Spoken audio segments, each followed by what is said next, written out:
Од земја која што имаше огромен вишок на невработени луѓе, дојдовме во ситуација да не можеме да испорачаме кадар за стопанството и тоа е многу сериозно прашање кое ние го ставаме во приоритет. Исто така, потребно е да се даваат реални ветувања, оти во бизнисот нема чуда, рече председателот на Стопанската комора на Македонија, Бранко Азевски, на денешната работна посета на битолската млекарница Бимилк во Битола.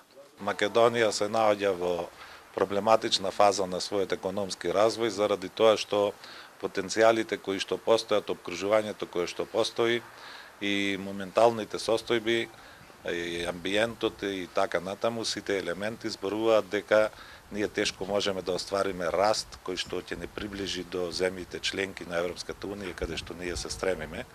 И тие оценки се јасно изразени и македонската јавност треба да ги знае дека раст од 6-7% кој што би не приближувал до тоа е тешко остварлив во наредниот период и тоа треба да го правиме чекор по чекор. Мора да се отстранат три диспаритети што постојат: несразмерноста помеѓу капиталот и трудот, неодржливиот однос помеѓу активното и издржуваното население на краток и на долг рок и преземените обврски и при промена на власта да се почитуваат европските принципи, беше речено на денешната средба во Битола.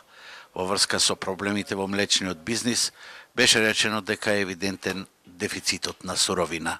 Во моментов во Република Македонија недостасува сирово млеко. Се бориме да го тоа надоместиме така што работиме на терен со сите наши кооперанти.